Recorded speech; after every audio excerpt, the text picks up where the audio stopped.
Damn, did Tommaso Ciampa's debut in AEW give me chills. That theme song, the aura, everything just immediately established Ciampa as a guy to take seriously. So today, I've got a few pitches for AEW's new TNT Champion, as there is just so much he can do now that he looks to once again rule wrestling on Wednesdays. Now, while I naturally have him as a heel in my other pitches, considering Ciampa's apparently walked into AEW as a respectful babyface, one of his reasoning behind this good guy behavior is that he specifically pushes and respects people who have gone through some sort of real-life trauma.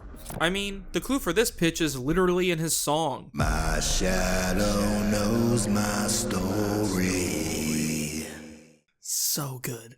For this pitch, Ciampa decides that he only wants to defend the TNT Championship against competitors with a traumatic real-life past, saying that he only respects you if you have faced wars in and out of the ring. This idea also kind of stems from how much love Ciampa showed Briscoe during their match, with Ciampa potentially showing a lot of respect for him specifically because of the trauma he's gone through over the past few years. This idea could burst into a few other personal feuds as well, as he plays off of things like Darby Allin's tragic backstory, the dark upbringing MJF alluded to with Roderick Strong, or the death of Wardlow's world as Wardlow mourns over the death of his home planet like Superman.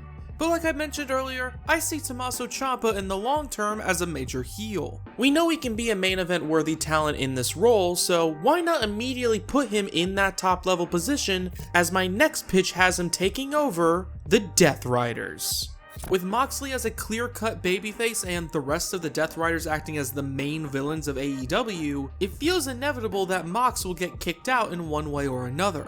And when looking at the other members of the Death Riders like Marina Shafir, Gabe Kidd, and especially Pac, I could see them gelling well with an equally intense psychopath like Tommaso Ciampa. He could even help kick out Mox, with Ciampa potentially becoming an almost Negan-like character here, barbed wire bat and all, hitting Mox with the final blow to the head as he takes over the group before turning it into a more chaotic faction. Sure, a guy like Claudio might feel a bit odd in this kind of hyper-violent team, but then that could just lead to a feud between Ciampa and Claudio, and, who the fuck is gonna say no to that? But while that pitch may focus more on him becoming a sadistic leader of a stable, my next pitch has Tommaso Ciampa taking his love of gold to the next level in AEW as a singles monster. With Ciampa now having access to promotions all over the world, and with him already showcasing some of that love for Goldie on Collision backstage, maybe he can turn that obsessive character from 2018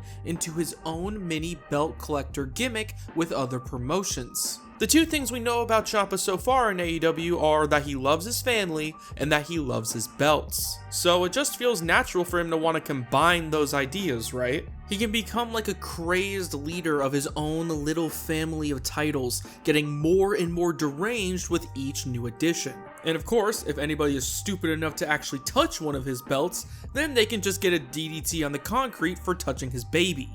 This would also make every near fall that much more desperate for Ciampa, with any title belt loss feeling like a relative has just passed to him.